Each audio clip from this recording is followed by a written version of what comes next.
Imagine you had the chance to go back 10 years and start investing just a little money each month for your child.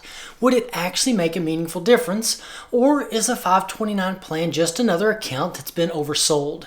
10 years ago, my wife and I opened a 529 plan for our daughter. We weren't trying to build millions of dollars, and we certainly weren't making huge contributions. We simply committed to investing consistently and letting time do the heavy lifting. When our daughter was born, like most new parents, we started thinking about her future. We had no idea whether she'd eventually attend a 4-year university, a trade school, or choose an entirely different path. We also had no way of knowing what college would cost a decade later. But we did know one thing. We wanted to start setting money aside while time was on our side. Rather than waiting until we had the perfect plan, we decided that getting started was more important than actually getting everything right. Hi, I'm Greg Hardy and welcome back to the channel, and thank you for being here. We cover all things personal finance, investing, and building a secure financial future. So if you're serious about taking control of your money and also learning something new every week, make sure to subscribe to the channel and like this video. It really helps the channel and gets this information to more people who need it. Thank you. One of the biggest questions parents ask is whether opening a 529 plan is even worth it. Some worry their child won't go to college. Others wondered if they'd be better off using a brokerage account instead. And a lot of parents feel like they missed their chance because their kids aren't babies anymore. So rather than giving you another generic explanation of how 529 plans work, I want to show you what actually happened over the last 10 years. I'll walk you through how much we contributed, how much came from investment growth, what we invested in, the lessons we learned, the mistakes we made along the way, and what I'd do differently if I were starting today. Because it's one thing to hear about compounding, it's another thing to actually see what it looks like. We didn't open a 529 plan because we thought we'd be able to pay every dollar of her education. That was never really the goal. Our goal was much simpler. We wanted to give her options. If she decides to pursue higher education someday, we wanted to remove at least some of that financial burden. If costs continue to rise, we'd have a head start. And if life takes her in a different direction, the account still gives our family flexibility under today's rules. That mindset took a lot of pressure off because we weren't chasing some impossible target. We were simply building opportunities over time. Looking back, I think that's one of the biggest lessons I've learned. We spent almost no time trying to calculate the perfect monthly contribution or predict what tuition would cost 18 years into the future. Instead, we focused on consistently investing what we could and letting compounding do its job.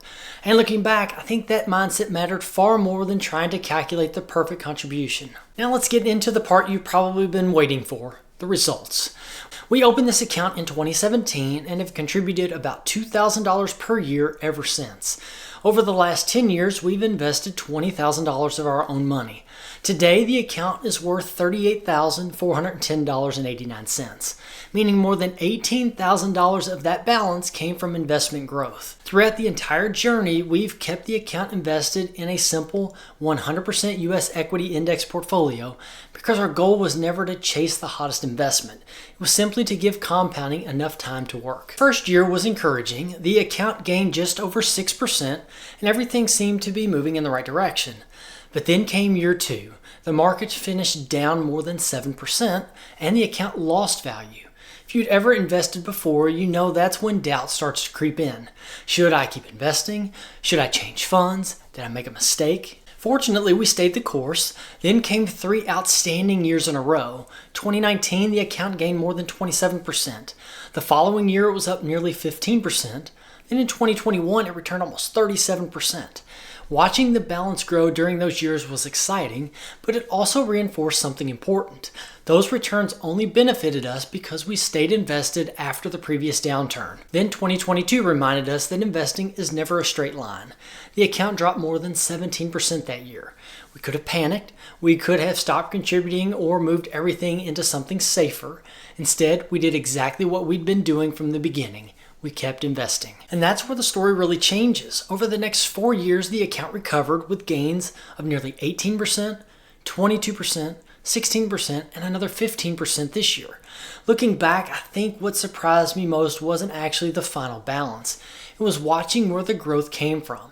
Early on, almost every dollar in the account was money we had contributed ourselves.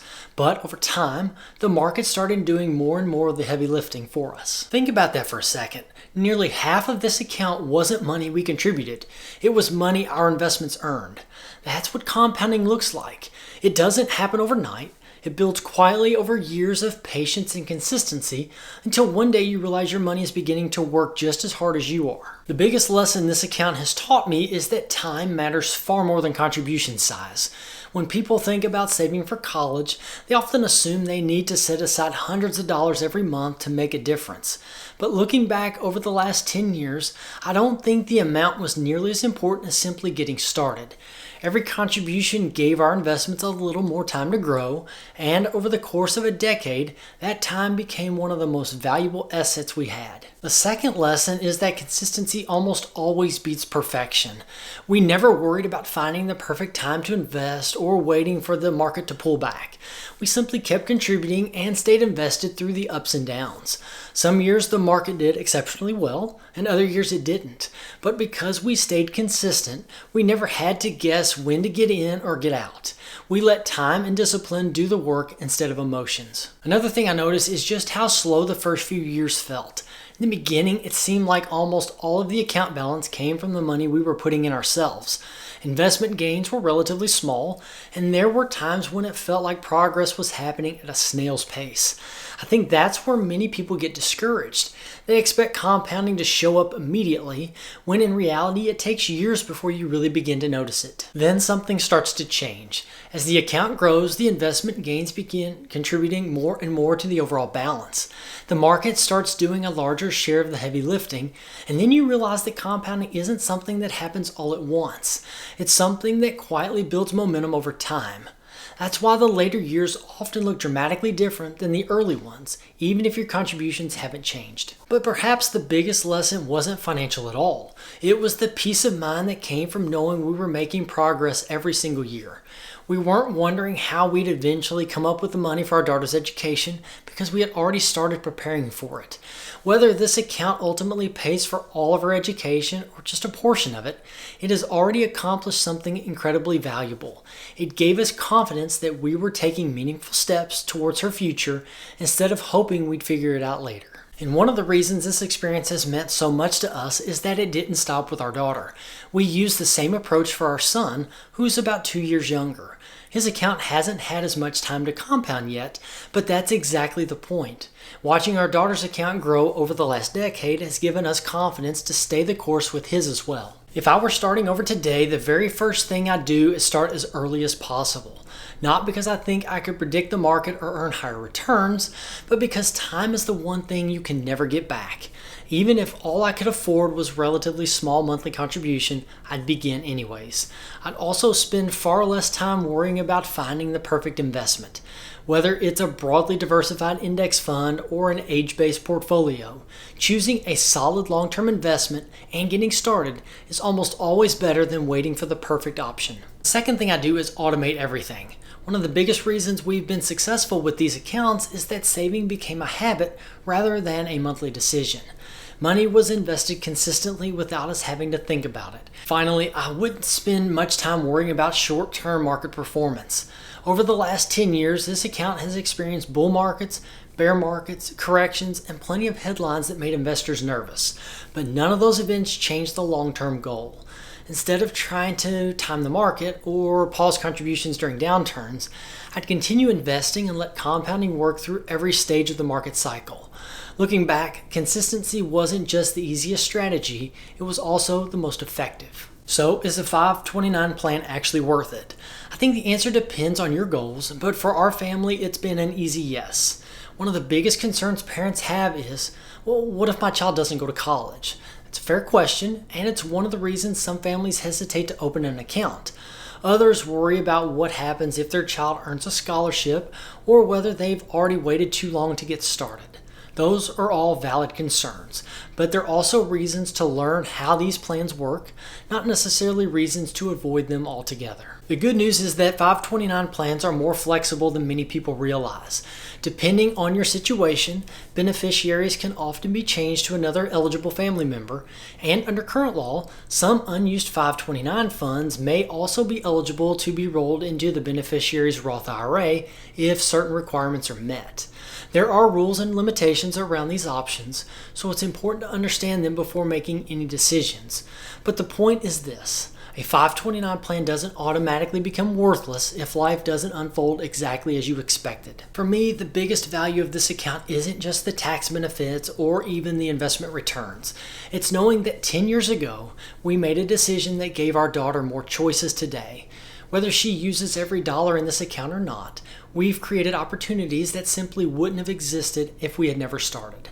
And that's really the lesson I hope you take away from this video. You don't have to predict the future perfectly. You just have to give yourself and your children the opportunity to benefit from the decisions you make today. At the end of the day, I have no idea exactly what our daughter is going to decide to do after high school, and that's okay. Maybe she'll go to college, maybe she'll choose a completely different path. The goal was never to make that decision for her. It was to make sure that when the time comes, money doesn't have to be the thing that limits her choices. And I think that's what I appreciate most about looking at this account 10 years later. We're still several years away from actually using this money, so the story isn't finished yet. There will probably be more good years, more bad years, and plenty of decisions we'll have to make along the way. But seeing what a relatively modest commitment has grown into makes me glad we started when we did. And we're doing the same thing for our son. So it'll be interesting to see where both accounts eventually end up. Now, I'd really like to hear from the parents watching this one. Are you using a 529 plan for your kids, investing for them another way, or are you still trying to decide what makes the most sense? And if you've already been contributing to a 529 plan for several years, I'd especially love to hear what your experience has been. Let me know down in the comments, because I think this is one of those topics where hearing what other families are doing can be just as valuable as seeing what we've done. Now, if you found this video eye-opening, don't keep it to yourself. Share it with someone who you think needs to hear it. And if you want more practical, no-nonsense advice on building wealth and securing your financial future, then check out this video here. And also, please make sure to subscribe. Thank you for watching, and I'll see you in the next one.